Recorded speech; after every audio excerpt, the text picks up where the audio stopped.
Alright, community. What's going on?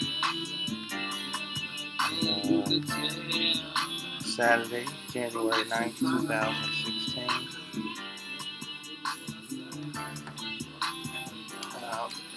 Hold on me a second. Just getting my stuff set up here. Uh, as I've been saying, I've been meaning to get this out for a minute. So I want to go through actually it's the start of just some critical discussions and just talking about some things. There's a lot of stuff going on out there. Let me turn this thing down. Hold up, one second.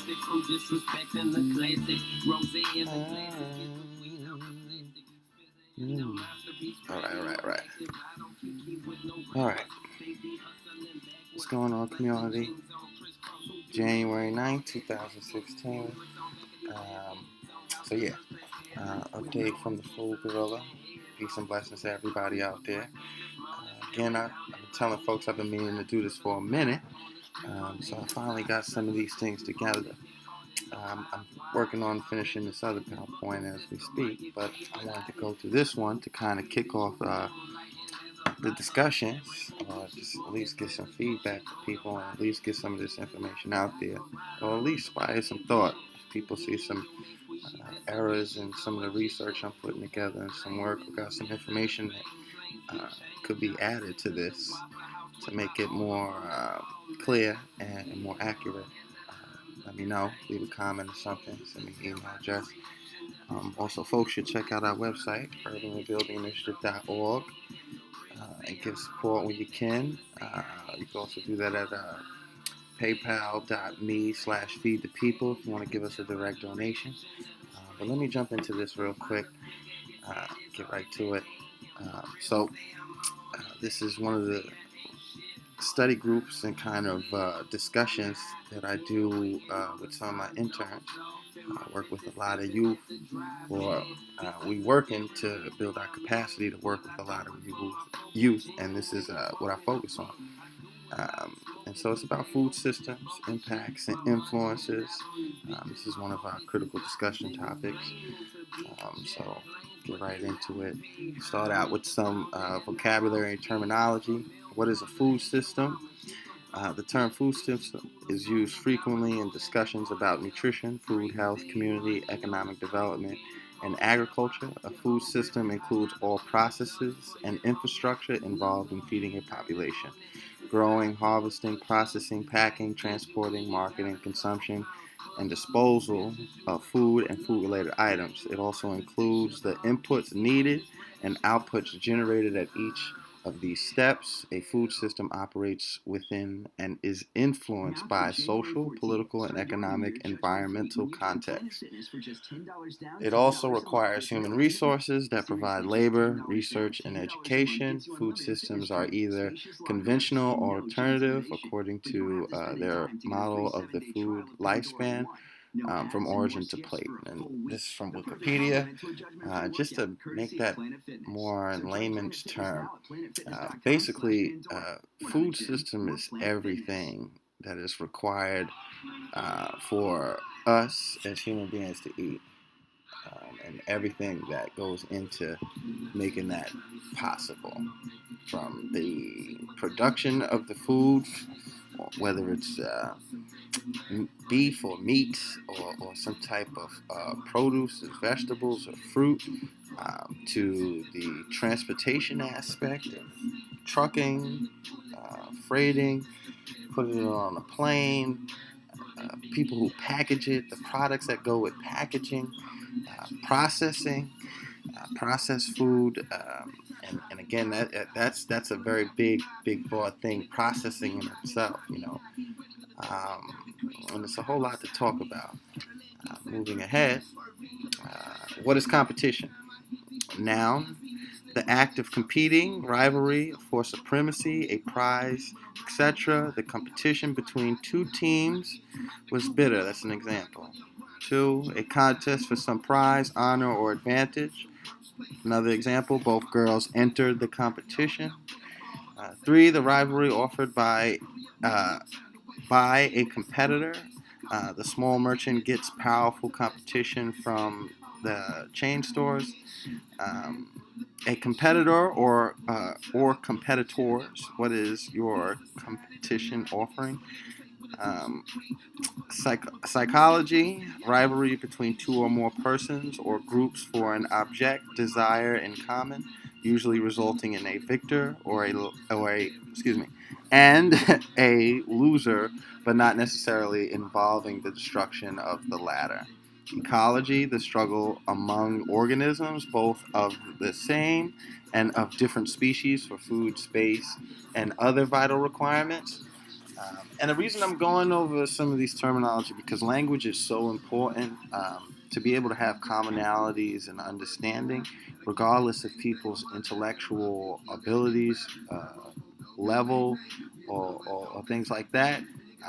Really is what matters when it comes to uh, trading with people, understanding to reason, or understanding what reason is, being able to accept and understand truth, knowledge, and to be able to organize and work together with other people, whether that's internally with people you may consider your own people or externally with different groups, different cultures, and that nature. So, again, it's really important that we really start looking at the terminologies we use, the words we use, the power behind those words, what they actually mean, where they come from.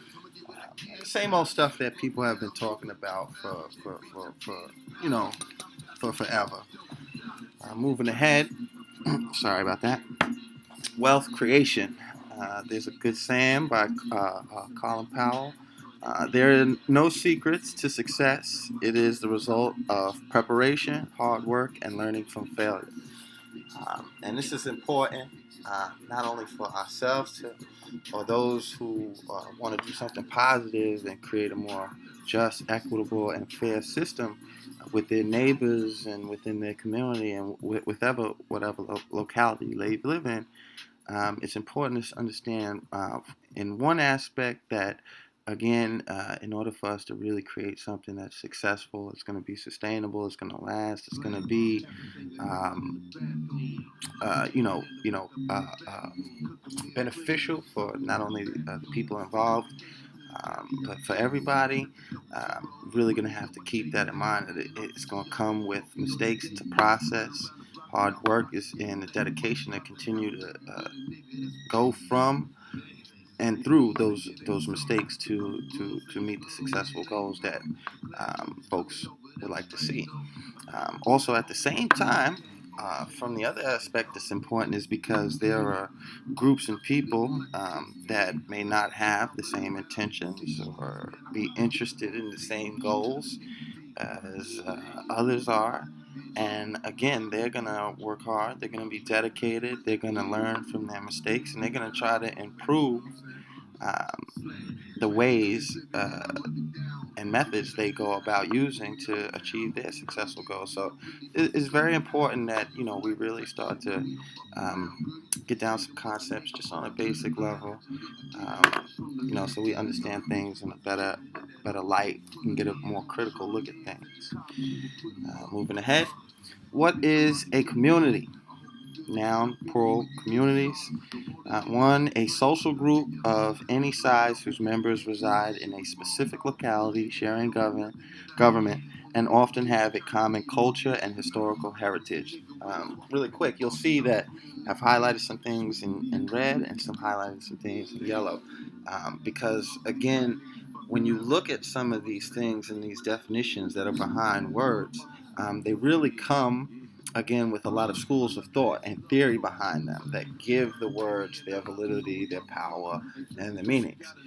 So it's really, really important that we stand at. And just for the couple of terms that we've just gone over or I've looked at real quick, you can already see that there's multiple usages for terms, multiple definitions for terms.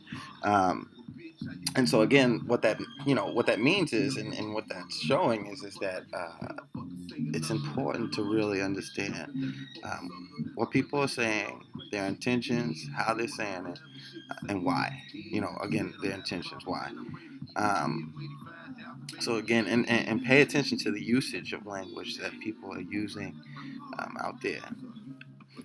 Moving ahead. Number two, a locality inhabited by such a group, not as important. Three, very important, a social or religious, occupational, or other group sharing common characteristics of interest and perceived or perceiving itself as distinct in some respect from the larger society within which it exists, usually preceded by the business community, the community of scholars. Very important to look at because if you see out there one common thread that you see through all the things that's going on out there, so it's a lot of disunity and fragmentation, a lot of different and multiple labels out there, or a lot of different groups and multiple different characters and personalities that people are following behind, supporting, and looking at. Um, so again, you got to remember that there are groups and people or communities or um, special interest groups that are out here trying to get people to buy into their clubs, and then on top of that, use that club or those groupings to use political legal systems in order to achieve their goals. Backing up just a step again, understanding what wealth creation um, is very important, and what people are willing to do, um, not only to justify their actions and methods to achieve their goals, but the methods and actions that they are willing to employ to achieve those goals. Um, we live in a very, very chaotic system at the moment. We live in some interesting times, and again, it's very important that folks really begin to understand um, what's going on and where we're at. So when you see the news, or when you see news commercials, or you see people talking about our food system or our latest new product, you see images like this. How nice and cute and great. Now, I live in New York. Um, as you can see, the wide bag. And this is what you see, this really unrealistic idea of how nice and pleasant, organized, and neat the food system is. Um, but when you actually start to look at the food system for what it is, you see that it's a very failing, um, misguided, misdirected system that's really just being utilized to serve the needs of a very few people, and really not even serve their needs, but to serve as an income stream for certain groups' pockets. And a good deal of these groups are groups that have been entrenched in wealth for a long time, involved in multiple different groups and corporations and investments all throughout the world. And again, they just kind of create these revenue streams and use these different systems, again, not to really satisfy a need for themselves, but more as a revenue stream to generate profit for themselves so that they can compete in political and economic arenas, again, for the sake of profit, not necessarily, or just being blatantly honest, not at all for the benefit of actually feeding people, or, as it looks here, making a nice, organized, sustainable food system, which it is not. Um, there was some people, this has been floating around out there. Some folks may have seen this, may have not. But it is important, and this is, if you start talking to people in agriculture and stuff about this, this is something that's very important, forefront of people's mind. The system is not doing well, and it doesn't have many good prospects for its ability to be able to sustain our growth in the future. This is why you see a lot of things running rampant out there, and a lot of people talking about depopulation and things like those, just things like that. Look into things like that, and that's the reason why. Again, because people are only concerned with their creation of wealth, that and they're not really caring about feeding people. So they're really looking at ways to kind of limit the usage or limit the population's usage of their system, which they use to generate revenue, not to feed people. Um, and so that's very important, considering the fact that these groups, these people, um, basically control all of the lands, access to water, seeds, political and economic systems that are needed to distribute the food, and regulate the quality of the food. So it's very important that people really understand what type of food system we really have and what's available. And this goes beyond um, any political or any of that bull crap out there. This is talking about the actual food system, the actual system that everybody in the world needs in order to participate in the madness that's out there right now. And a lot of people aren't really even looking at this on a level. And this is just really basic stuff. As you see here in this thing right here, world food supply, we will have to double it by 2050. Okay, it's 2016. What's that? 40 years away or something like that. Seems a little far off, right? Seems far off. But just look at some of these figures that they're talking about. 80% of the future growth must come from lands already in use. If you look at a lot of the lands already in use, they're being used for things like for commercial real estate, to sell things like cars, clothes, and stuff like that. And when you really begin to understand what it's required to produce food, a lot of the lands in use are in no condition to be used for agriculture, to produce the food necessary to supply the energy needed for humanity to just walk around and have a thought every day. And not only just in the physical sense for how the structure is or what's currently on the lands or what the soil is comprised of, but on a psychologic and just on a mental level, or social level. There are a lot of people out there warring and fighting and competing over the usage of land right now. And a lot of the mentality of the people competing over the usage of land are competing in the mentality to generate or use those said lands or properties to generate revenue streams, not for housing people, not for ensuring human beings have a place to live and to things like that. So it's important. Moving ahead, most of the production growth must occur in countries where it is consumed, meaning more local.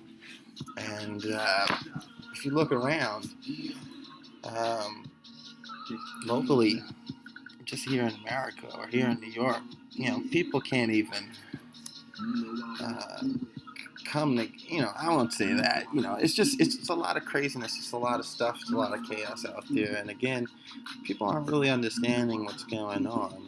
You look at things like the stock market right now. There's a lot of trouble out there. It's a lot of bad stuff happening out there. Moving forward, limited potential for land expansions except in the Americas and sub-Saharan Africa. Irrigation expansion crucial to meeting food demand. And that's really important when you look around just here in America, where like places in California, they're having massive flooding, old irrigation systems that aren't, I won't say weatherized, but upgraded to the point where they could be able to withstand that, and then the heavy and consistent drought before that, and that way which may return, and all the earthquakes and things happening there. Water is very important. Being able to irrigate water and use water and have fresh water to do so for crops is very important. And if you look all over the world, we're having big issues with water. And now I'm just going to move ahead. Our conventional food system. or our current system, conventional food system, operates on the economies of scale. These food systems are geared towards a production model that requires maximum efficiency in order to lower consumer costs and increase overall production, and they utilize economic models such as vertical integration, economic specialization, and global trade. And just to break that down and have people really understand, that's what I was talking about when I was saying that the system itself is not geared towards making sure that people are being fed healthy food, or even being fed altogether in general, that they have enough. What it's being geared towards is to make sure that they can produce enough of whichever crop that is the most cost effective, that will generate the most profit within these financial and economic models. Okay? Because it's about the survival and thriving potential about that business entity, not about the survival or the potential or the thriving of humanity or human beings or people in general. You understand? It's about the financial and economic system. That's what it's developed for. It is just using the land, the resources, and the produce that's created in order to create the statistical data and the things needed for the system itself to run. It's for the system, not for us. So just want to make that clear, because when you start looking at a lot of this stuff, and when it comes to a lot of how policy goes to regulating our food system or public safety or just whatever law it comes to, whether it's putting a sign up on your a stop sign up or a street light, um, the language is convoluted. The system has been heavily made. It's been made in, on purpose complex, and language has been used to do that, to make it very confusing to people and to ensure that the system can protect itself and can keep generating its thing, as opposed to the people who actually need it. Moving ahead, it's profit based. Again, explaining what I'm saying here. It's profit based and designed to sustain leisure and individual wealth at the cost of the whole population. And let me say this now. That does not mean that everybody in the food system who has a job, whether it's producing, transporting that food that's produced, processing it, packaging it, whatever, marketing it, financial, administrative, whatever part they're in, it does not mean that everybody is living on a yacht and living on a boat. A lot of family farmers, small farms, okay, are struggling and having a super bad time. If you look at, like we were talking about, or what you see on the news now with like that Oregon thing, that's a very, very, very clear example of what I'm talking about. Going back up, remember, looking at some of our terms here: competition and communities. And so the business community, or the people, the community of the group that I'm talking about, of people who are in control of the food system and are actually running our conventional food system, at the very, very top of the mountain, who do have the yachts, who do have the crazy homes and whatever. Not, I'm not want to talk about their material possessions, but just who are doing it for leisure and to help sustain their individual wealth at the expense of others. Don't even participate really in the agricultural production or service of the food system itself. They just own it. And again, they use it as a revenue stream to bring profits in for them. That's why you see, when it comes to small ranchers, small farmers, new farmers, or fair trade groups, that are not geared towards generating the most profit, but are geared more towards meeting the demand of people, or creating some type of more community around the agriculture. It's attacked, it's destroyed, it's over time, it's moved out, Um, because again, those systems directly conflict with the entities that exist in the system that's beneficial for itself right now. So in order to perpetuate itself and keep itself going and in existence, it's got to make sure that there are none of these smaller or different models out there that the people in which they're trying to garner the profit from and take their income from um, would use or gravitate to. Moving ahead, very very important here. It's heavily reliant on fossil fuels and mechanized agriculture. People know about Monsanto. People know about Dow, DuPont. If you don't, you need to go look into those groups. Okay, it's very important. Um, but just getting down to the bare bones of it, uh, when you go into farming or look at most people who are doing agriculture, and if you ask some of those small farmers, some of them, just because of the understanding of how to do certain things in agriculture or the most mainstream way of doing agriculture that's pushed on most farmers and most people, is to use things like big tractors, to very, very huge systems. Also, the required heat for those who may be using commercial greenhouses or things like that. Um, all comes, again, from different companies that may be owned by certain groups that are at the top of this food chain that own our food system. And so they kind of play off on each other. Again, all is a scheme to generate the most cost effective products, to generate the most profit and revenue for these people who are the owners, not the people who are involved in it, not the people who are outside. And again, just talking not so much from an environmentalist perspective, but I do care about the environment a lot. But when it comes to a lot of the practices that it comes with agriculture, when you do it with a desire to make the most profit, to compete as a business, um, you need to have big tractors and crazy mechanical designs and processing units to keep up with other businesses that are trying to do that on that scale. Because this is a system we live with, and this is how it has developed, especially after the Industrial Revolution here in this country, and it's happening all over in other countries.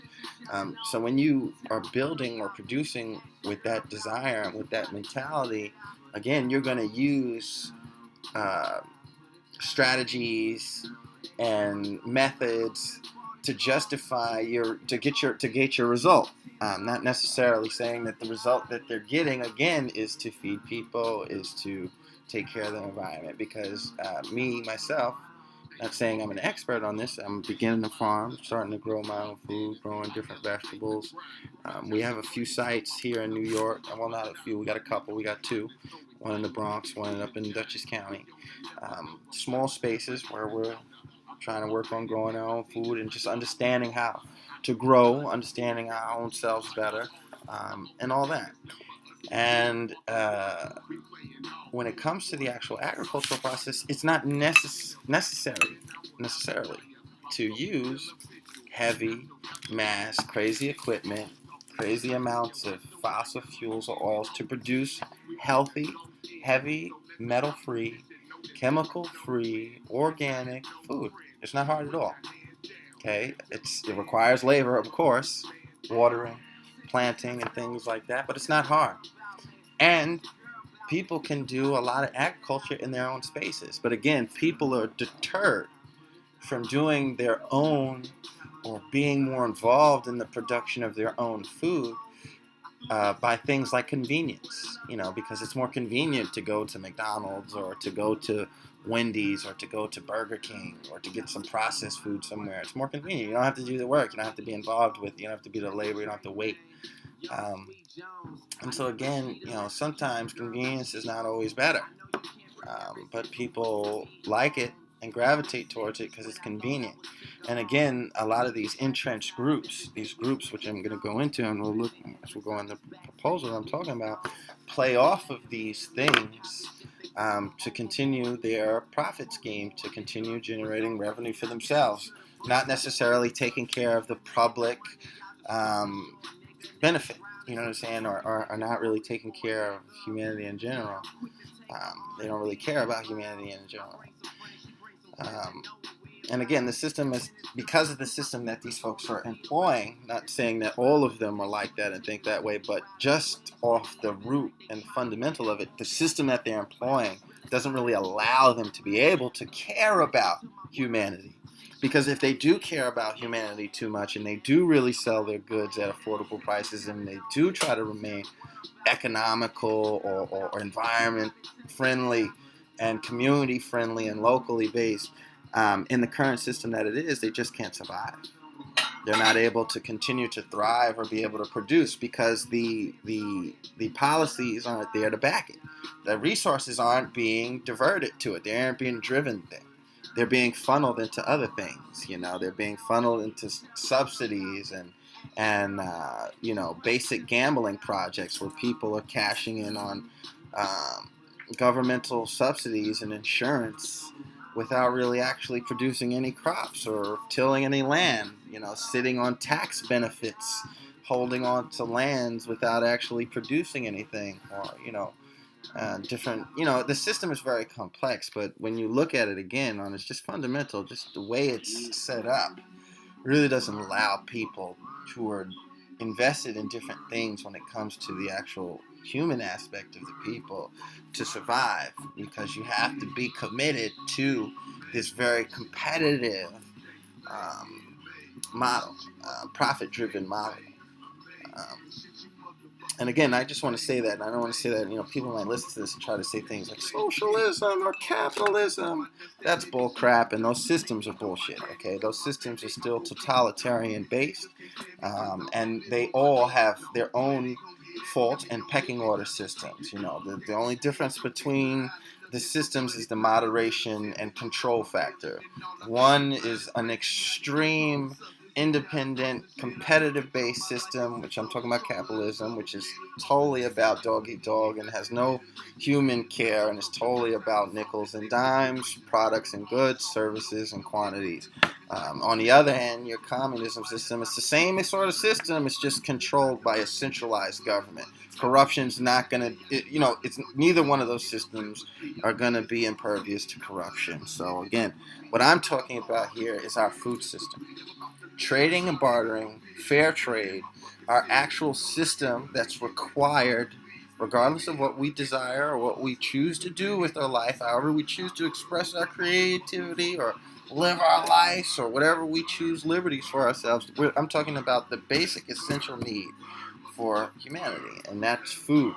The production of food, our food system, that has not changed since whatever the Big Bang crawled out of an evolutionary pond, got dropped here by space people, whatever your philosophy is, it hasn't changed.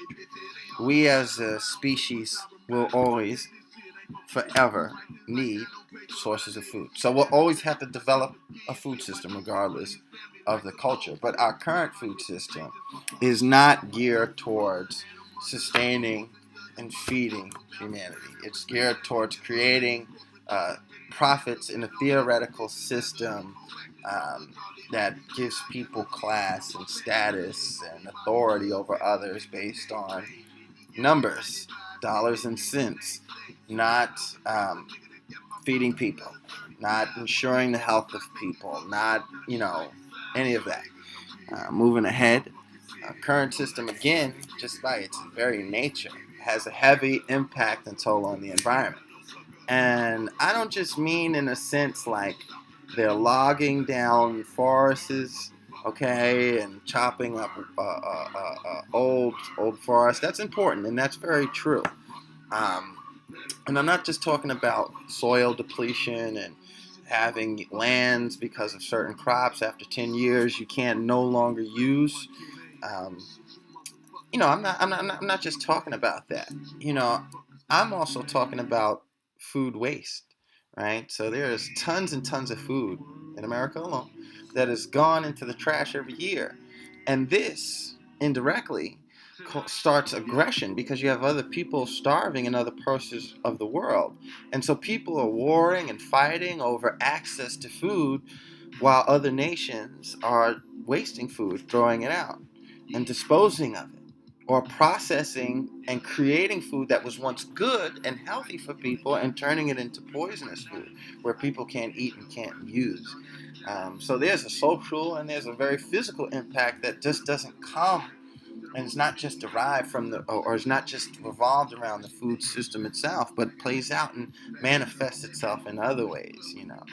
A lot of the health issues and situations that we see out there when it comes to health with people, I personally believe is directly derived from our food system. Because again, we produce food for profit. So what that means is that I don't necessarily need to produce healthy food for consumption. What I do need to produce is food that people will consume the fastest and will enjoy the most. And let's be honest, people who have and lack understanding and have little understanding of their own systems and what health actually requires and needs will gravitate to things that typically just taste good. And if I can make a tasty product, that doesn't mean that the product has to be healthy. Just got to be tasty enough so that you'll continue to come back. And so again, a lot of the health issues, cancer, different type of bacterial infections and things like that, all are a cause because of our body's breakdown, because we're processing food that is toxic to our core.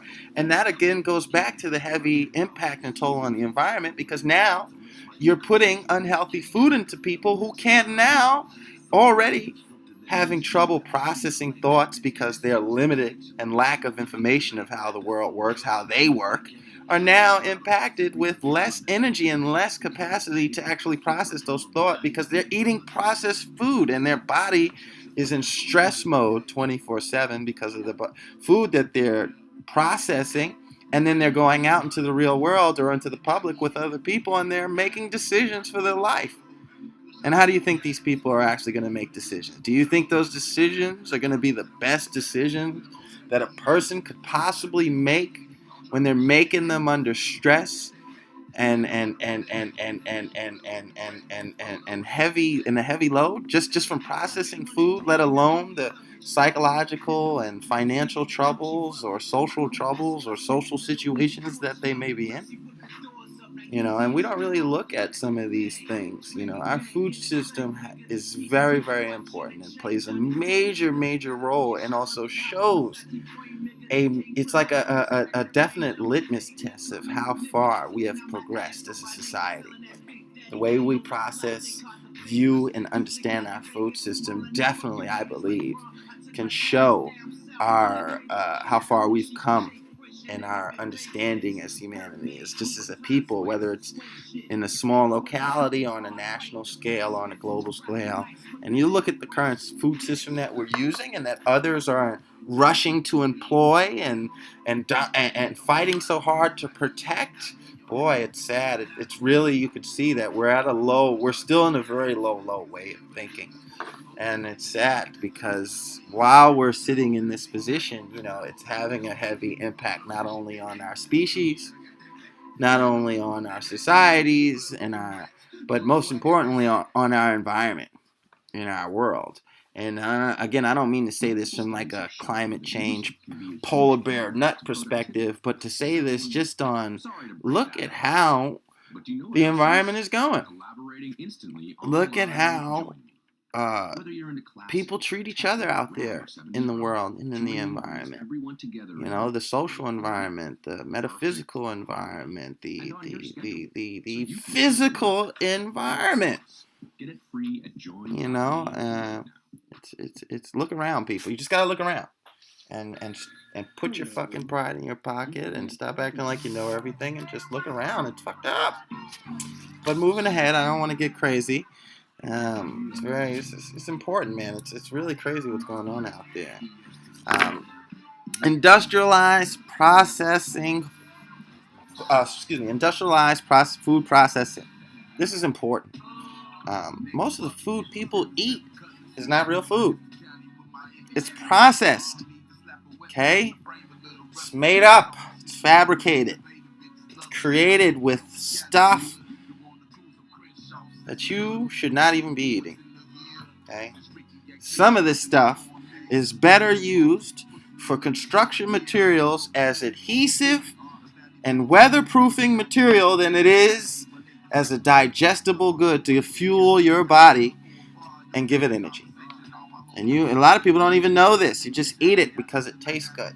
But I'm telling you, you're eating the same stuff and same ingredients that people use to put up 8x8 glass panels of, on buildings. And that's the type of stuff people are ingesting. Glue. And we're wondering why more and more cancer numbers are appearing. More and more people are subtly dying and disappearing, and children now, more and more children are having fatal illnesses, and that's all. It's we got to look at our food system, folks. And it's bad, and the sad part is there are a lot of people out there though who are so entrenched in this food system, who will give all they have and fight all they can to protect this food system without even understanding that the food system itself is killing them. So again, there's a lot of misinformation and disinformation out here, and I want to talk about it. I want to share some of what I'm finding, and if folks got more information out there that we need to talk about it. We need to share it with more people because this is important. Not even just important for ourselves of having good nutrition, but it's important when you're trying to live in a safe community. Because you got to remember, the people around you are eating this fucking food. So they're being affected by this. Remember, their thinking patterns and all this shit is affecting them. And then it's not even talking about all the other stuff out there, regardless of whether you believe in things like chemtrails or electromagnetic radiation. It's important, man. We don't even know what's going on. And again, you got to be aware of this stuff, not only just for yourself and your family's well-being, but more importantly, to ensure your family's well-being by understanding what's happening to the people around you, your neighbors, outside, people you go into these public places with. You see all these things going on the news, regardless if they're a false flag or if they're actually real. The fact that this shit is going on and people are accepting this type of shit and this shit is even happening just goes to show you that something is taking place within every person around. And again, a lot of people aren't even paying attention. It's coming from the food. You are what you eat. And if you're eating crazy stuff, more than likely, you're going to be crazy. Straight up. Moving ahead. The manufacture or collection of chemical fertilizers, right? Again, this talk going back to things like Monsanto, Dow Chemical Company, DuPont. Matter of fact, I believe they just had a really big merger. They just laid off like 1,700 people. I don't quote me on that number. It's probably more or something like that. But the Dow and DuPont just had a crazy merger. And again, these are some of the largest transnational companies in the world. Not just here in America where I live, okay, in the world. Some of these companies have had a long history. Some of these companies have been around since slavery. It's so funny, a lot of people aren't even looking at things like that. But yeah, man, there are chemicals in the food. I'm gonna keep going here. Let me just move ahead because I got a lot of stuff to get through. There's some pictures in here. So this here was from last year, and last year they spent $88 billion for fossil fuel exploration. So that's just $88 billion. If you took 5% of that and gave it to people to grow greens inside of their own gardens, in their own households, in their own homes, and to set aside a portion for all of the people in the world, you wouldn't need that much fossil fuel.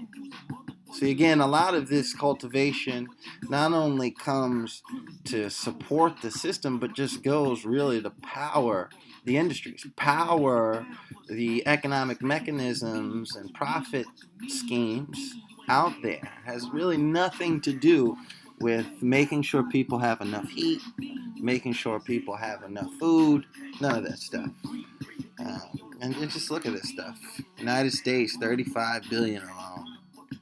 Mexico 2.6, Brazil 12 billion, Argentina 1.3, Turkey, Italy, France. Everybody's putting up money, and we're putting up the most. You know. Now, this is important again, talking about terminology, understanding that this is a matrix and not the fuzzy romanticized matrix with special magic powers and flying men and shit. But this is real. Slavery is the legal fiction that a person is property. Okay? Corporate personhood is the legal fiction that property is a person. And so you got to understand that's very important when it comes to the food system. And when you have entities and small groups of people, communities, individuals that use the legal, financial, and economic systems to feed themselves. I mean, what's the lifespan of a person? It's getting up there now. It's like 82 if you're a man, something like that, or whatever, you know what I'm saying, 100 or something. People trying to get to 100, 200. A person can live for 200 years, okay? Corporation can live forever. It's not a live person, yet it can use your laws, yet it can take control and influence your food system and dictate how your housing and how your natural resources can be used. And unless you got enough resources and financial ability, especially in the system here in America, or that's being thrown around the world right now and being pushed on every nation out there, unless you got enough financial resources and capital, your ability to use the financial, legal, and economic system that's out there will be severely limited as a flesh and blood person compared to a corporation, which is made up of multiple people. Okay? It's not even a person. Okay? It's not a person that you can put in jail. You can't put a building in jail. You can't put a logo in jail. You can do that to a person, right? But you can't do that to a corporation or to a jail. So we're living in some very crazy, complex, chaotic times that have taken very simple, basic things needed for the humanity and overcomplicate, and it's made it crazy. So it's very important we start looking at this. Now, I've been talking about, as I've been going some of these terms and just talking about it, I've been talking about some of these groups and some of these small groups of people that are interested in ensuring their longevity and the survival of their corporation, their community, their club, their social group, more than they are concerned about the actual longevity and health of people, a nation. They don't care about your nation state or your nationalistic ideologies. Again, this is about power. This is about profits. This is about revenue. This is about cost effectiveness. Okay? So it's important. Who is feeding who? Do you see that right there? It's important. Who is feeding who? Okay? Is the people getting fed? Is humanity getting this fed? Or are corporations getting fed? And they don't eat food, baby. Okay? Their food is people, money, humans, labor, okay? Natural resources. It's not like feeding a child, making oatmeal or farina or something here, okay? We're talking about big things. For things that are inanimate, that are not even alive. Okay? Moving ahead. These right here are some of the largest processors, okay, and groups out there. Again, just look at some of this. Look at this, man. This is big business here. This is good stuff. Okay, just look at this stuff here. Okay, this is 2011. Cargill, Mars, CNS Wholesale Grocers, U.S. Food, Ray's Holding, Performance Food Group, Southern Wine and Spirits, Gordon Food Services, MBM, Scholar. Just gonna keep it going here, man. And it's, again, large non-family farms come in four major forms: sole proprietorships, something like what we're doing here, and trying to create partnerships, corporations. Corporation. Do you see that? Nearly half of the pie of the farmers out here, according to the USDA, from data coming from 2011, from their own reports, are corporations. Okay, trust estates. Now, a lot of these are public lands that aren't even being used to create or produce anything, but are having a lot of their resources extracted and used for other things. Some of those lands are and a lot of people don't even know this. And I believe I have the statistics somewhere here. We'll go through it and we look at it. But you do know that almost 70 to 74% of the lands that are in agricultural use, whether private or public, in the United States, are used to grow ethanol corn for fuel, not food, okay? Not fruits and veggies that are happy and healthy for little kids to grow up on. You know, those nice, cute orange carrots that you buy in the stores. No, but fuel for your cars. Yeah, I know, car's important. I like my truck, SS, you know, it's nice, 97 joint, you know. But again, this is what our food system is about.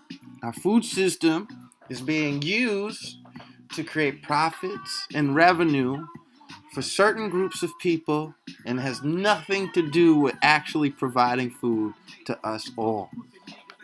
Moving ahead, again, this is why terminology is so important. And let me just go back to this again. I want to read this again. Slavery is the legal fiction that a person is property.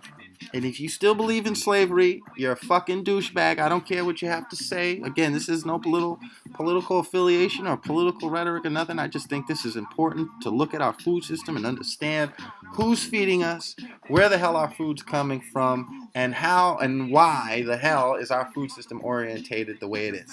So again, it's 2015, and if you still support or believe in slavery, you're a douchebag. Okay? You're fucking ignorant as hell, and you have a very, very small understanding of how the world works. Okay? You have a very, very small understanding of how the world works. And most likely, with that mentality, you're going to be the first one to end up in slavery, especially in today's day and time. And it's sad. I feel more than I'm frustrated with you and angry with you, I feel sorry for you. Because your limited understanding is going to be your own downfall.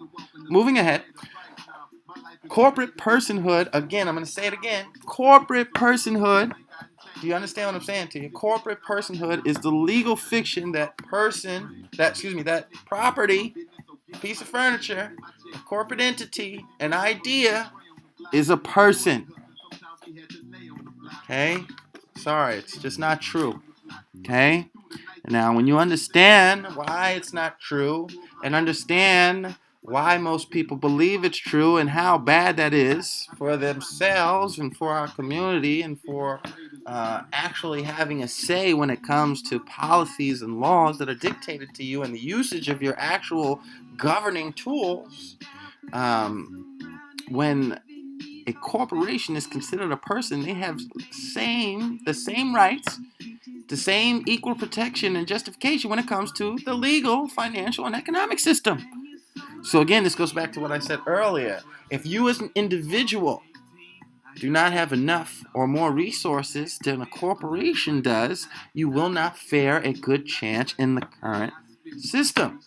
Not saying that that's necessarily the case, but in our current system, you will not stand a chance because they have billions and billions of dollars Again, a corporation is not a person, so it's not somebody who can get tired and say, I don't really want to do this, but this is a non-living entity made up of multiple people and personalities who base their life and well-being off of the success of this entity and will do all they can, whether it's through deceptive or good-hearted intentions, to ensure that that corporation wins and is successful.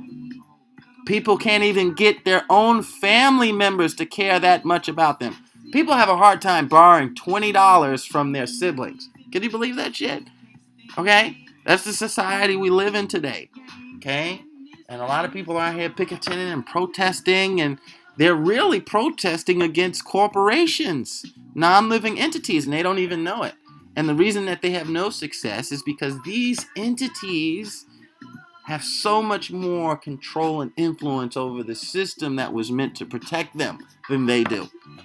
And that's been created purposeful because that benefits small groups of people. The controllers, the rulers, the top dogs, the chieftains, the motherfucking head motherfucker in charge. Okay, it takes care of their agenda and their wants and their desires. And they don't care whether everybody eats or they don't because they're fed. They got enough for themselves.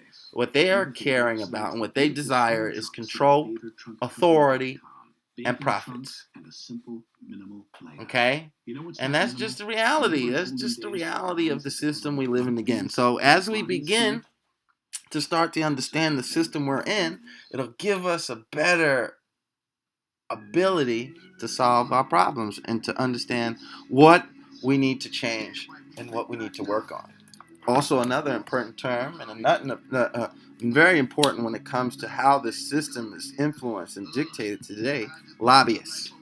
Okay, so now, a person who tries to influence legislation on behalf of a special interest, a member of a lobby, i.e., corporate lawyers, lobbying firms, activists, media and public relation firms, philanthropy groups. And for a lot of you folks out there in the conscious community, you already know that most philanthropy groups, and if you don't know this, I'm going to let you know this now, most philanthropy groups are run by the people who run the same transnational companies and corporations and banks, and they use these philanthropy groups as tax write-offs so that they don't have to pay taxes to the public system to ensure that there's adequate public safety, adequate health care, adequate things like this. These are the very people using the tax loopholes who also run the philanthropy groups that run most nonprofits and most social groups out there, supposedly going out there to help create justice for the people. Also, you also are aware that media and most mainstream public relation firms and public relations or social platforms are controlled by very small groups of people, the same small groups of people. So again, moving forward, activists. You hear this term all over the place. Now it's even on the stock market. Activist stockholders and shareholders and things like this. Again, these are people who are paid tens of thousands, hundreds of thousands, millions of dollars to go out every day to make sure that politicians and people do what different corporations and special interest groups want. Do you have somebody that you can pay, or do you even have 10,000 you can pay somebody just to go on your behalf every day to go up and make sure that your way or your law gets passed? No, you don't. I mean, that's what your political representative is supposed to be for. That's why you pay taxes, right? But when you're a corporations, you can hire a special person to do this. Again, giving them more access, more influence, and more authority within this system that people, again, are supposed to be able to use to help them and protect them. Okay? Moving ahead.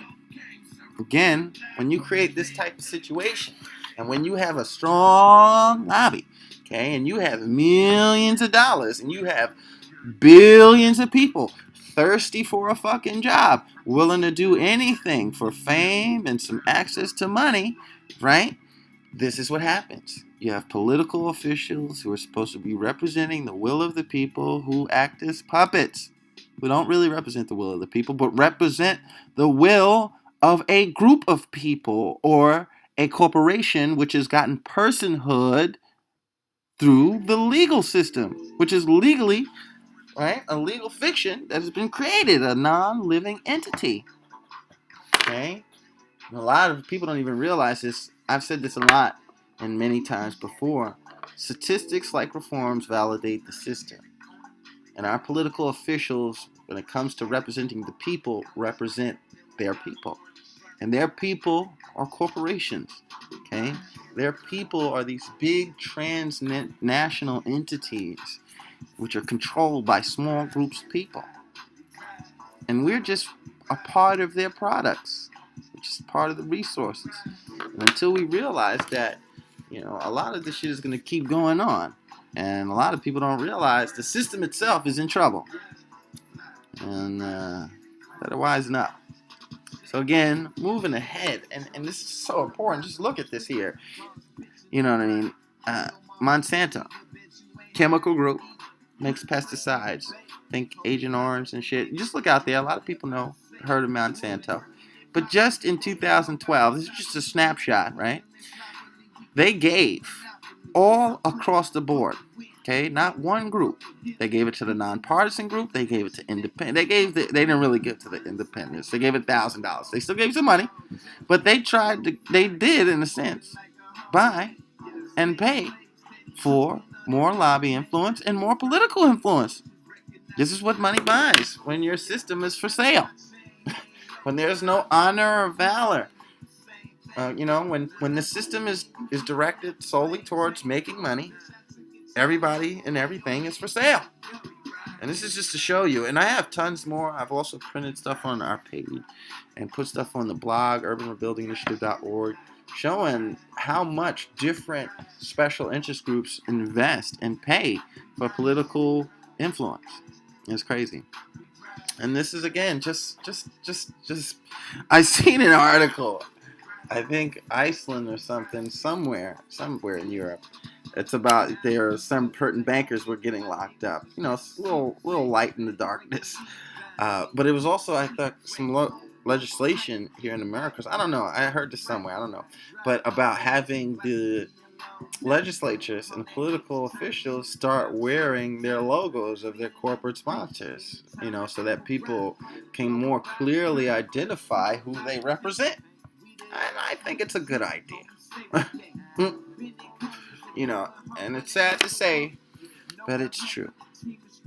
When a corporation is considered more of a person than you're in a bad situation, baby. Moving ahead. Again, this is so important to understand because, again, the bad situation you're in now is because people got to be protected. And who do you see the sheepdogs gonna go protect? Right? They're gonna do the master's bidding. And again, I said this in the previous videos, one of the most largest employment sectors that are open right now is public safety. You know why? Because we don't pay enough of the taxes and major corporations are hiring. When people start to realize what the fuck is going on and how they've been dicked around and how they've been brainwashed and deceived through systems like racism and classism and shit like that, there's going to be some upset people. What happens when you feel like you got robbed?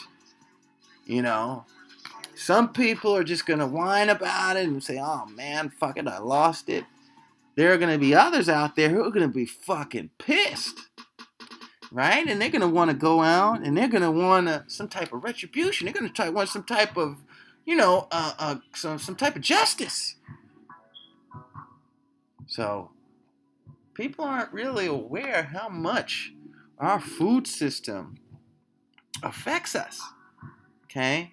Because the same people who run the police departments and the public safety also run the farms, the processing companies.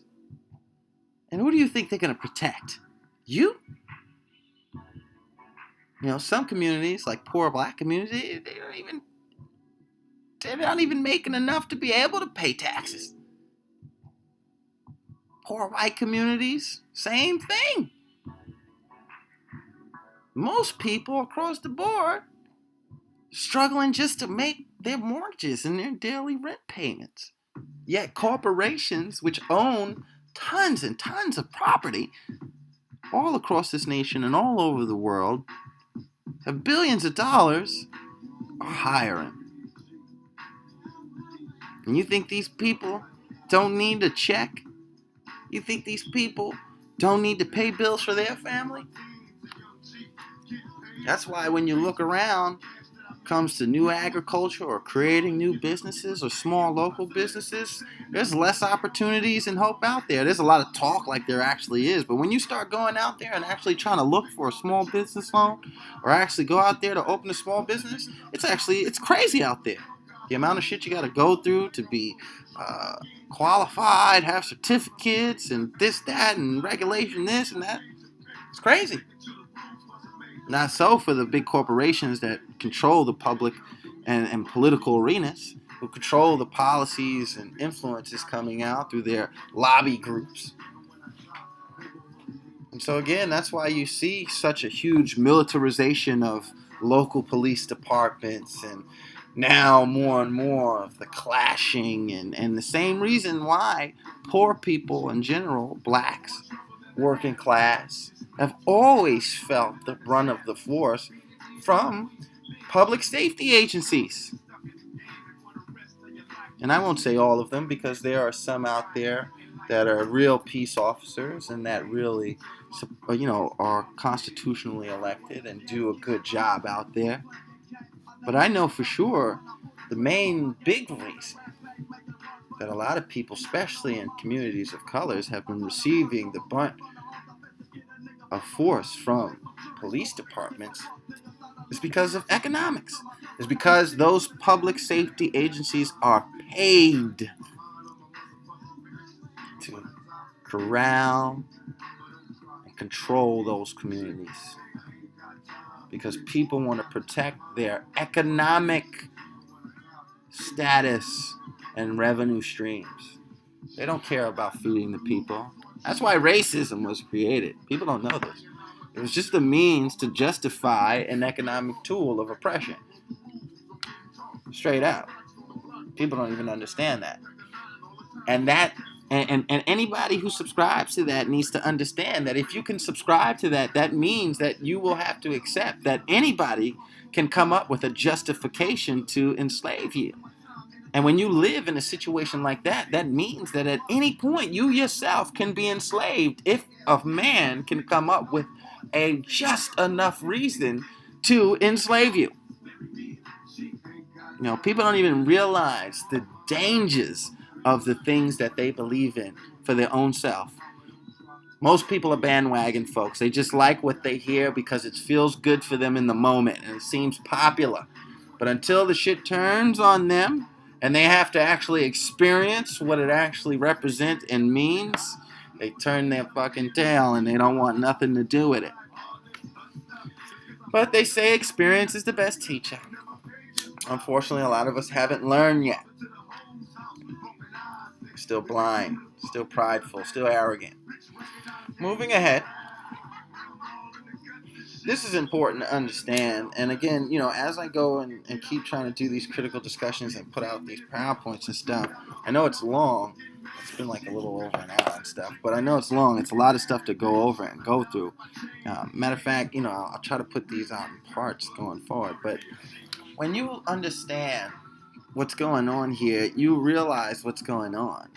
You could see that all the public resources out there that are needed to actually create thriving, harmonious, successful people, communities, and economies on a real people level that take care of the benefits and the needs of humans.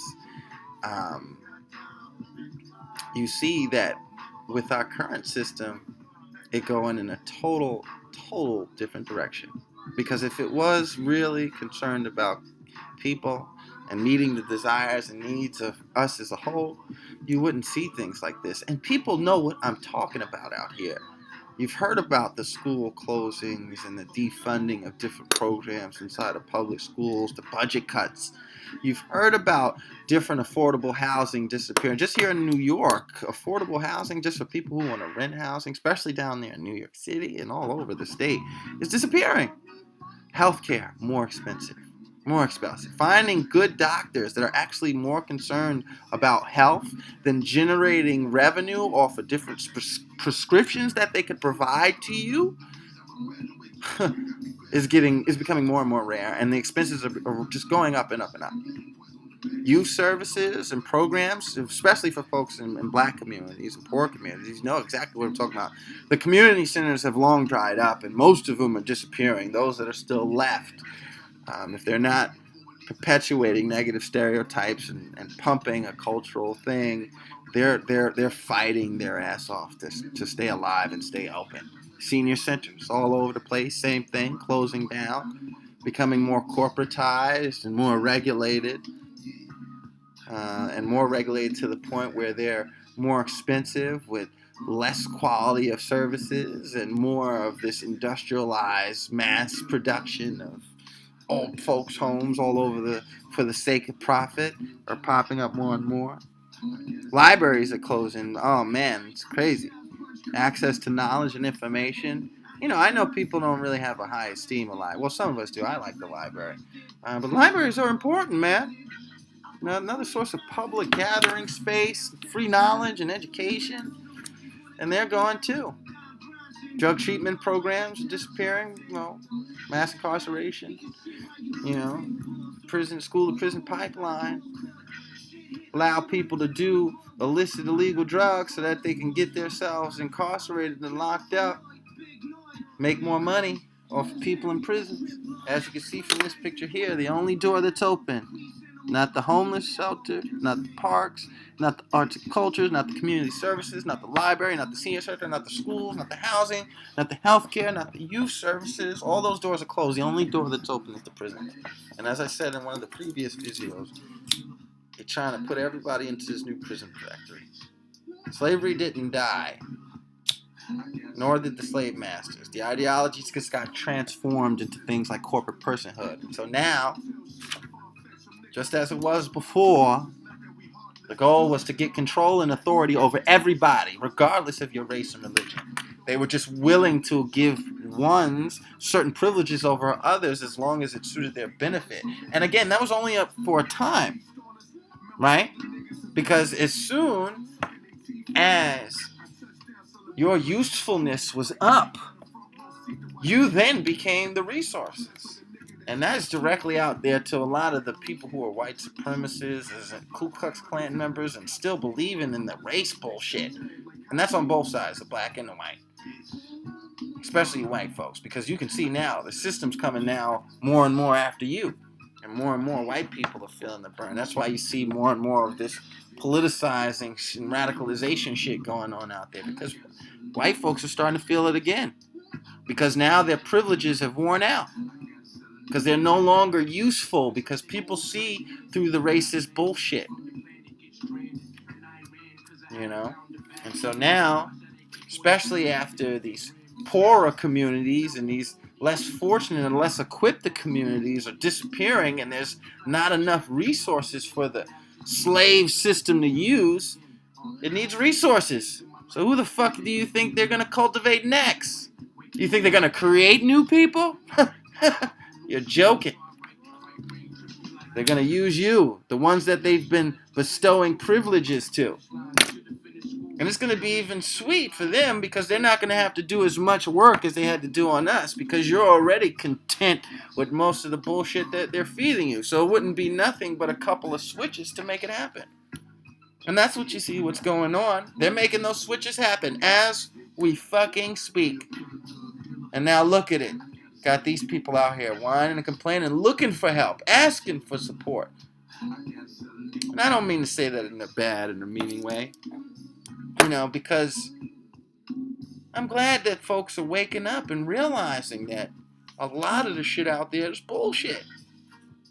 And again, if you're still believing in this shit and you're not really looking into shit and thinking critically about the world, I'm sorry, buddy, you might deserve some of this shit. Experience is the best teacher. Maybe you need to go through it. You know, I know folks out there, especially in the black community, and especially in other communities like the Native American community, fighting for years. Fighting for years to try to make people understand what was going on, even when they didn't fully understand with themselves. But people, you know, more interested in convenience and privilege than merit and honor and valor. And that's unfortunate. But these things need to be told. These things need to be looked at. These things need to be understood. Because if they're not understood, shit will never change. And I'm glad to see folks are making moves out there from all different sides of the paradigm. I love it. You know, moving ahead. This has been our latest investment in public housing. You look at the research and you look at some of the statistics out there, there's been more money spent for the development of these new private prisons, okay? These fucking off-grid, these fucking in the hole little camps. That's where all the public housing money is going. More and more people are losing their public housing. More and more people are becoming homeless. And those that are not are going into the prison system. Just look at what I'm talking about. The research is out there. Again, very important to look at. What is competition? And if competition, right, isn't important to you, then you're just lost. And I'm not saying it should be important to you as you need to go out there and compete, but you need to understand this to understand that we, humanity, people, regardless of what nation you subscribe to and where the fuck you're at in the world, you're in competition for space with a creature that you're not even fully understanding. Not even one that lives out here in the world as a flesh and blood person does. But that is more metaphysical and theoretical than anything else. And that's dangerous if you don't understand what's going on and what you're competing against. Because this thing will attack you in many different facets. Mentally, physically. You know, for those of you who practice spiritual and metaphysics, it'll come at you that way too. And again, this it's got a new name, this corporate ideal and this corporate personhood, but it's the same old shit that's been plaguing humanity from the beginning.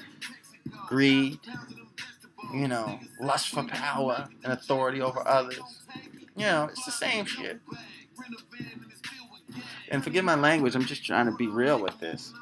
So again, I just want to repeat this, and I'm not going to go through all four of them again, but I'm going to repeat just a couple. The act of competing, rivalry for supremacy. Okay? Sociology, rivalry between two or more persons or groups for an object desired in common, usually resulting in a victor. Okay? And in the economic system, yeah, your business might fall away. But in reality, if you can't generate a revenue or income for yourself in this system, you're fucked. It means no food. It means no place to live, no access to healthy water, clean clothes, things like that.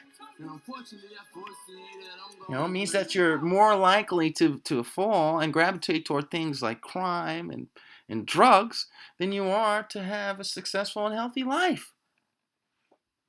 But businesses out there, they don't need different things like that. They don't need to have children. They don't need water to live. They don't need a house to live in. They just need resources. They need capital.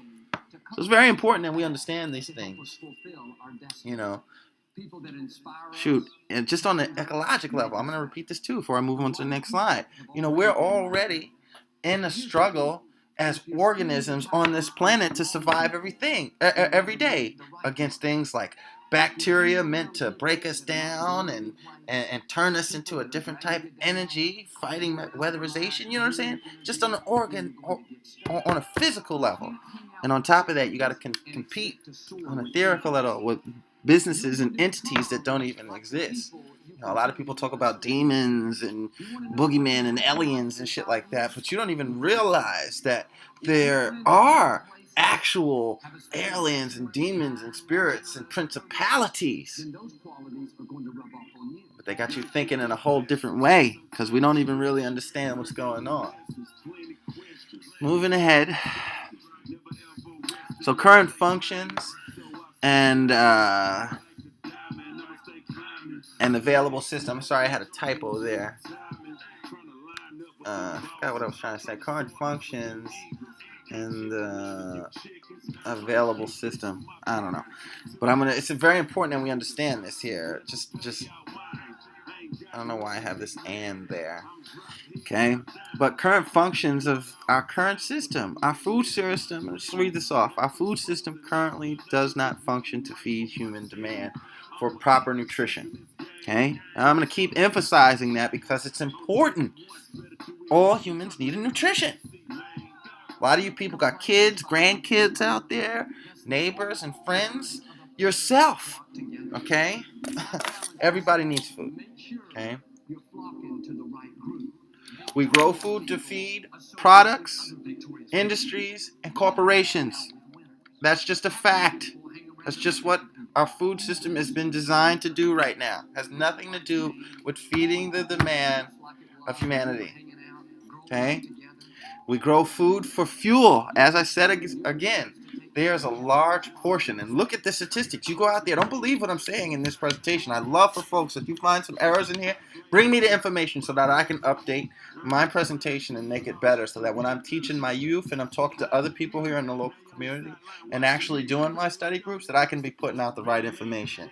But the facts are the facts. And the facts of what I found out there is that a lot of our agricultural lands are going to produce fuel, not food. They're producing corn that are sprayed down with chemicals that fuck up the soil, that fuck up the usage of the land, that are poisonous for humans, and that fuck up the ecosystem and damage the water system, and that are solely produced to go inside of cars. And it's not like gas or oil, folks. This is this ethanol. That's that 10% stuff that they put in every little gallon of oil. You see, they're trying to get it. See, it's not even just a fossil fuel thing. It's just a misusage of our lands, of our resources, all for the sake of a small group to generate the most power and authority over us. And we just allow, a lot of us subscribe to it. A lot of us are content with it, and it's really unfortunate. Okay? And again, profits, pharmaceuticals. Okay? Again, a lot of people don't even realize this. A lot of the pharmaceuticals that we use, the placebo pills that we think are so good for our health, which we wouldn't even need if we just ate regular, healthy, good, organic food for ourselves, right? Are made from cultures of food that are produced on these lands. So we grow vegetables and different plants to produce bullshit ass chemicals and testing vaccines on people for what? When you could just produce healthy food and people wouldn't even need none of that. Their immune systems would work in an optimal fashion that would allow them to stay healthy and fight off to most, if not all, of the bacterias, diseases, and infections that humans have. But again, we produce for bullshit. We produce for profit. Okay? We produce, again, for social control. This is what our food system is used for, folks. Social control, influence, and power. Because when people don't have enough food, they will act a certain way. When you can control how much people eat, what they eat, how they will eat, the type of things they will eat, you can control how they think. You can control how they buy. You can control how they socialize. You can control how they defend themselves. You can control, again, most importantly, how they think. I said this a little while ago, but when your body is operating, is stressed because you put in bad, like a car, when you put in bad gas, you're going to stress the engine, and you're more likely to break down and have engine failure because of that shitty gas quicker than you will having good gas and good maintenance on your engine, right? It's just simple. It's just simple basics. It's simple fundamentals. And we don't understand these simple fundamentals anymore. The system has been over-complexed on purpose to distract us and confuse us of what actually is going on. And again, if you look around the world, food is being used to control politics, governments, economies, social, everything. Everything. Okay? I put this up here going to the next one. Beer and alcohol. Especially here, in America. Many different places all over the world. Um, but focusing more on the American system, we also grow a lot of shit for beer. Again, beer, leisure. I'm an advocate of the hemp myself. And hemp, you get more benefit. More people in years die from car accidents or alcohol-related violence every year. Okay, and that's from hops, growing the grains needed to process and make the alcohol and ferment the beer or whatever the fuck. And and a lot of people don't know this. A lot of the when it comes to the usage of lands, people like Budweiser and some of these big corporations, they will push to have a land used just to grow beer as opposed to grow people. And again, I don't want to say they're all bad and all crazy up there, because they're trying to generate an industry for themselves. But again, this is the current state of our food system. I'm not saying this to point any fingers at anybody. Again, I'm not going to hold my tongue. I'm going to keep it as real as I can, because I don't want to be looked at as making a lie, and I don't have no reason to lie to anybody. I'm not scared of nobody. But again, this is the current state of our system. This is how our system functions. And we make a lot of stuff that comes from the ground, comes from agriculture, and we don't use them to satisfy the need and benefits of humanity. We use them to run theoretical enterprises and systems that influence our physical reality in very negative ways. And it's important for us to understand this. It's important for us to understand this, because you are what you eat. You are what you eat. Again, we grow so much for fashion, makeup, textiles, clothes, cotton, silks, fabrics, synthetics. Again, a lot of the synthetic stuff, especially when it comes to synthetics and like in pharmaceuticals, those things come from natural cultures. So that comes from a natural plant. Okay, these things aren't just created in some labs by throwing a couple chemicals together.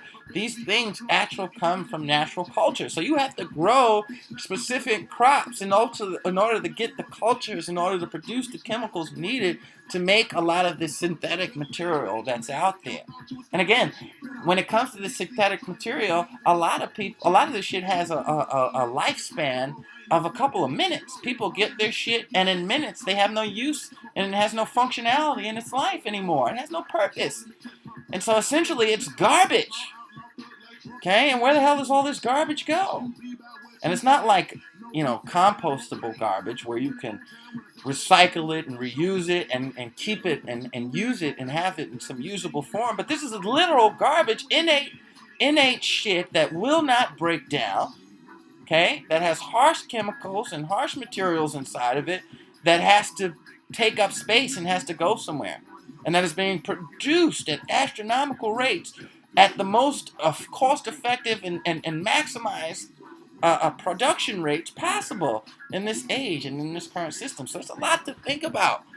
It's a lot to think about here. Electronics, entertainment. Oh, Jesus Christ. Got to make those cameras.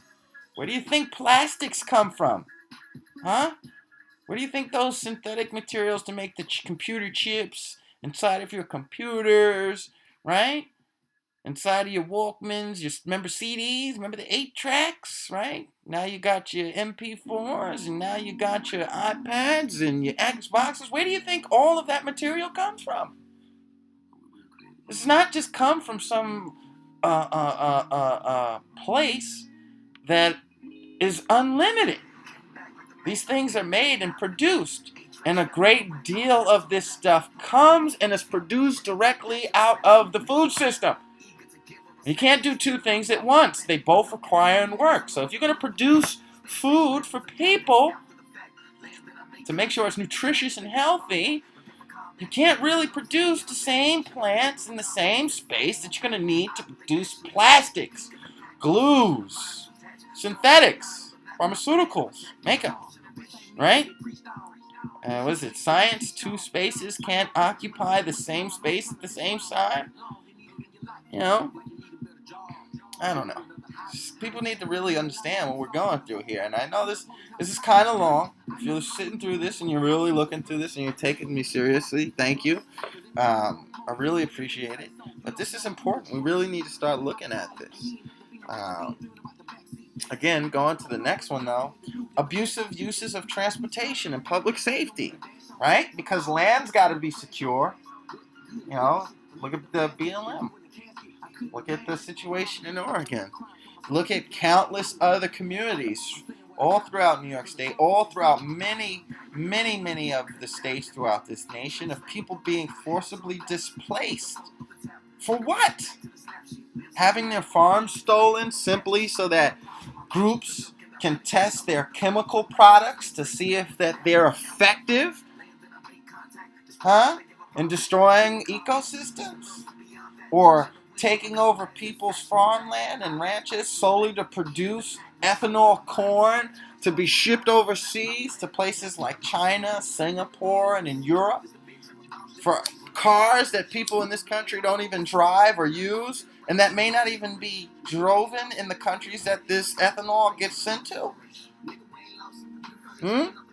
Or producing ethanol fuel to fund tanks, bomber planes, and jets, right? To fight wars based on lies, right? For small groups' economic gain and fucking lust for authority and conquest over every fucking moving and physical living, breathing organism on this fucking planet. You know, excuse my language. Again, it's important that we really look at these stuff and understand this. You know? Shit, a great deal of our public infrastructure development in the United States from the baby boom era all the way up until the end of the 90s until the early 2000s was done solely or geared solely towards creating roads for cars, not housing, not security or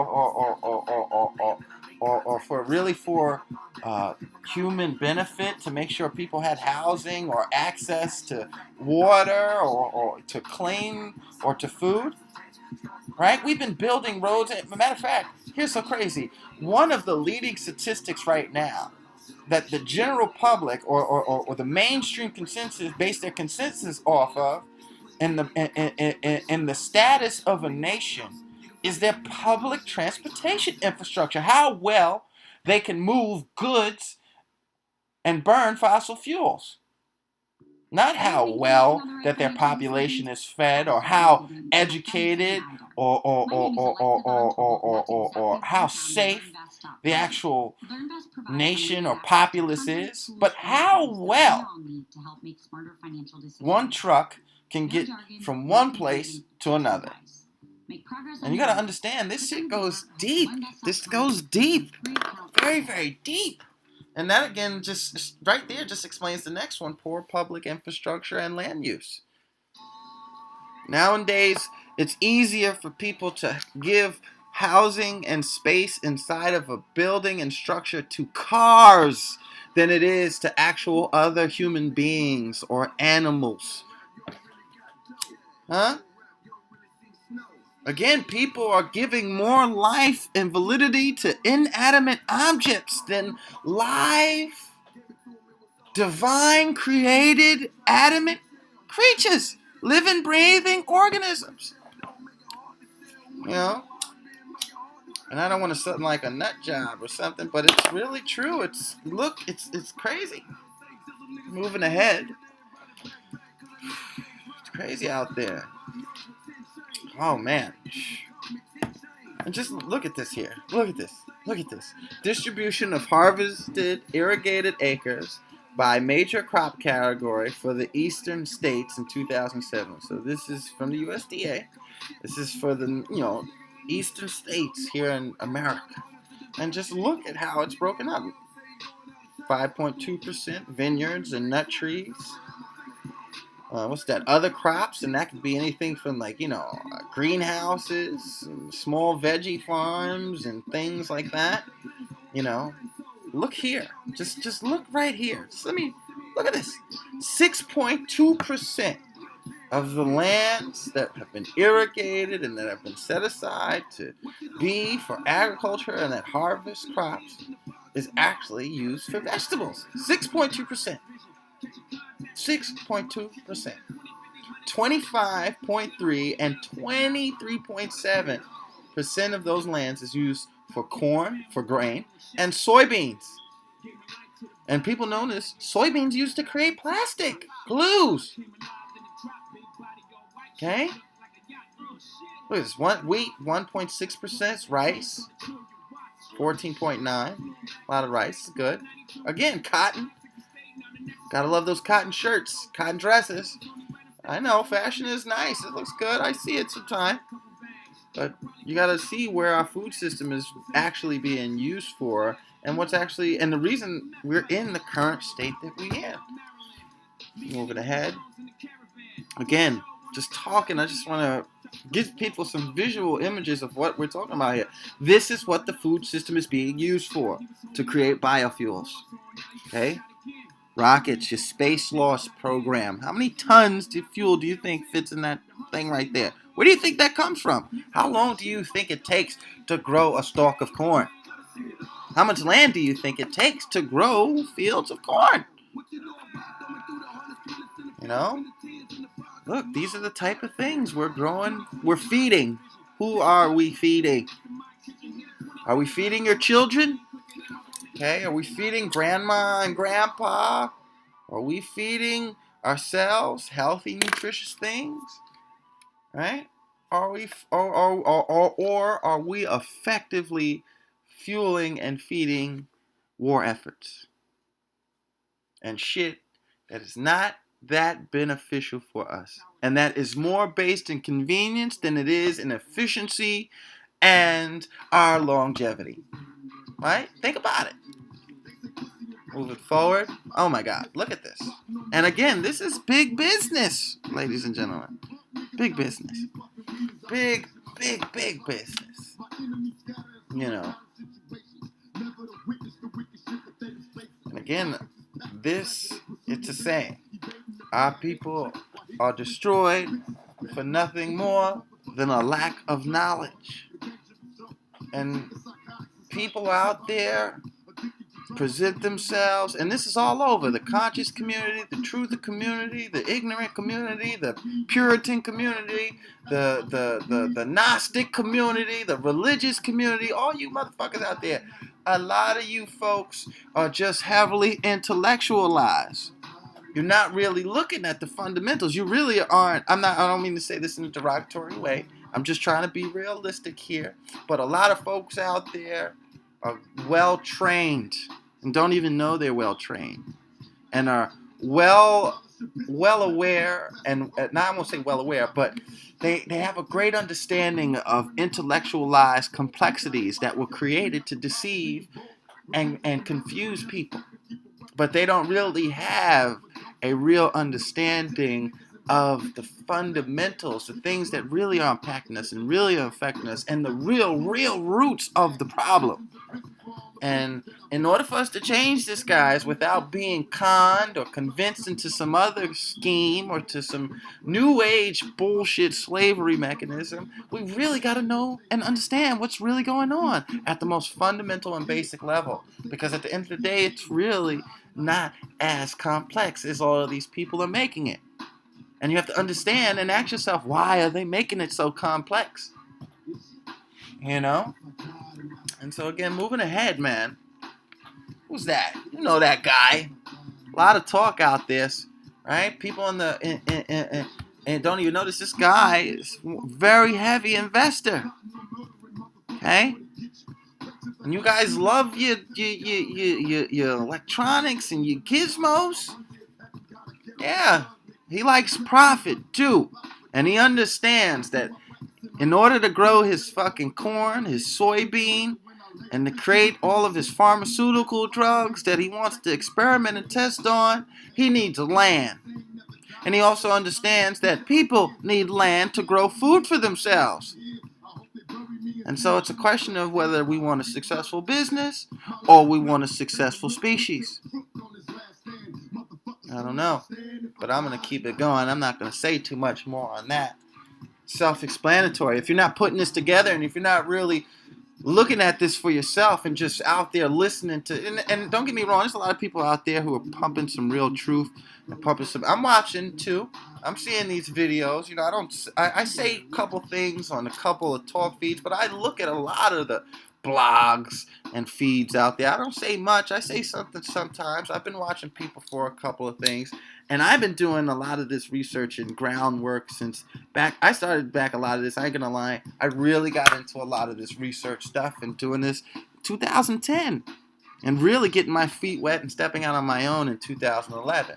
Haven't really been on this video stuff and trying to be a media, you know, in that light or whatever, but just really trying to get out there and fully understand the world and share the knowledge that I'm gaining and understanding with others in a positive way, you know.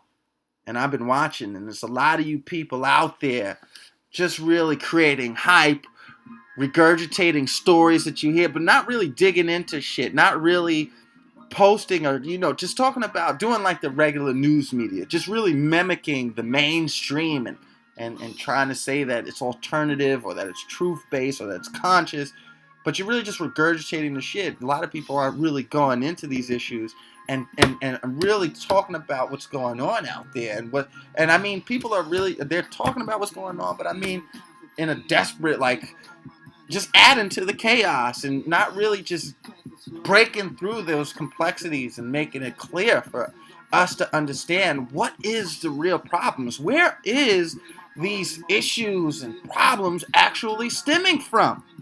You know, just getting caught up in the hype and the quick speech and the double talk and the forked tongueness, you know, perpetuating propaganda.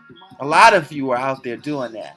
And I see that. And I know, even though YouTube fucks with my video count and says how many people actually, it doesn't show me how many people are coming out there. I know people actually look at the stuff that I'm saying and be looking at some of the stuff.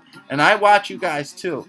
And you know, and I know people are just out there, a lot of people. And this is the reason why I don't say much, because I know a lot of people were just gonna pick off things that I'm saying and try to create pointless debates and get lost in fucking tangents as opposed to really focusing on the problem. That's why I spend a lot of my time trying to invest myself in the research and actually coming up with real, tangible, real-world solutions as opposed to just talking about the news and the bullshit that's out there. And I say that again, that there are some real folks out there getting out some real good information. Keep doing that shit. Keep putting out the truth. But there's a lot of you fake intellectual motherfuckers out there just doing this because you're trying to get a spotlight and trying to be one of, you're a low-level elite. That's what you are. You got the low-level elite mentality. You're just competing for a position in this corrupt system. You're not really out here looking to help create equity and justice for the people. And that's on all the sides of the paradigm, whether you're in the black community, in the white community, and you Hispanics, and you Gnostics, and you so-called good Christian and religious people. There's a lot of falsehoods out there.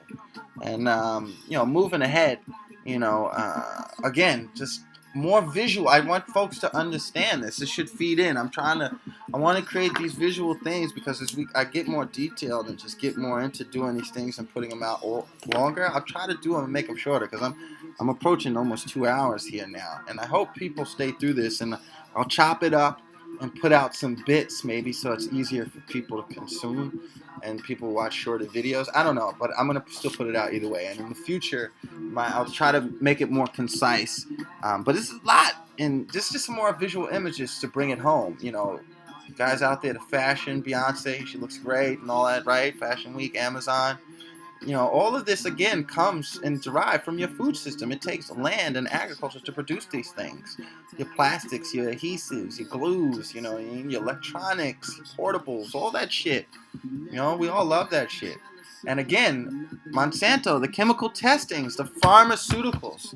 You know what I'm saying? People don't even realize this, that most of the antibiotics and hormones that people take, especially here in the United States and growing larger and larger among the world, people is consumed by people through their meat and through their food. It's not by going to the doctors and getting a shot when you're sick. It's done when you're consuming your beef, your chicken, your turkeys, and all that shit. And again, it's getting to the point where they're corrupting the food that we eat to the point where it's no longer nutritious for us, no longer usable for the humans to use. And so it's getting, with all these modern conveniences and shit, it's having its impacts and its tolls, and people are not really paying attention. Moving forward again, here it goes again. This is great. I found this is great. When antibiotics are routinely given to animals to speed up their growth, they are many ways for the antibiotic resistant bacteria that survive to spread through environment and end up in humans, right? Antibiotics routinely given to the farm. Antibiotics kills the specimen, bacteria resistant, right? Goes to the via waste into the soil and water. You drink the water, right? Via the farm workers and the food process, gets all over the machines and the processing. Other farmers eat it, other people eat it, right? And then it's passed along. You're eating it. It gets into the fish, other animals, right? Come on. I mean, how many of these reports have you seen to start pop out there where people are talking about the E. coli or the new bacteria-resistant things that they're finding inside of the different meats, Chipotles and shit like that, right? What do you think is going on? And again, a lot of this isn't really because people are trying to produce the most food to satisfy the demand and the need of humanity, but they're doing this merely as experimentation to create the most cost-effective products that will generate the most profit for them. Do you understand? So, folks gotta be, and oh boy, can you see this? And again, I'm trying to add these things where I find them to put the links in so that other folks can go out there and get the information themselves and share it. Share the information. Show it out there. But look. 20% of the antibiotics in the U.S. that are sold, that are created, are used in farm animals. I mean, are actually used by humans. I mean, physically, like going in and getting a shot, popping a placebo pill, your penicillin or whatever. Only 20% of that is actually produced is actually physically used by humans. The other 80% is used in farm animals to make sure that they can produce as maximum and as much as they can inside of their little industrialized factory farm, right? For profit. Not to feed you, not to ensure that it's a healthy food, but to maximize profits.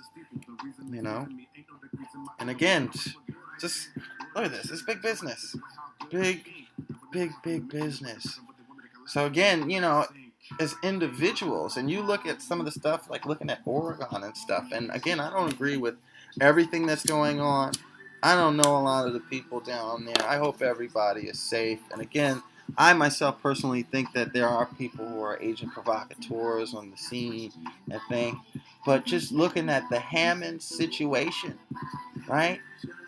One individual small ranching family going against an industry like this. You understand? Industries that want minerals and just looking for profits. They're not looking for anything else. Okay? And this is what you need to understand. Who is processing your foods? These companies here are the companies that control and produce most, if not all, of the food that people are consuming all over the world. All over the world. And again, these corporations are in it for the money. They don't care about your health. They care about the bottom line. They care about the cost of production. They care about the profit margins. They care about the stock market. They don't give a shit whether you are able to pay your mortgage, feed your kids, think healthy, or live healthy. Okay? You know, and it's important that you guys understand this, because at every avenue of the game right now today, especially in these current times, the system has never been bigger than ever and controlled by so few.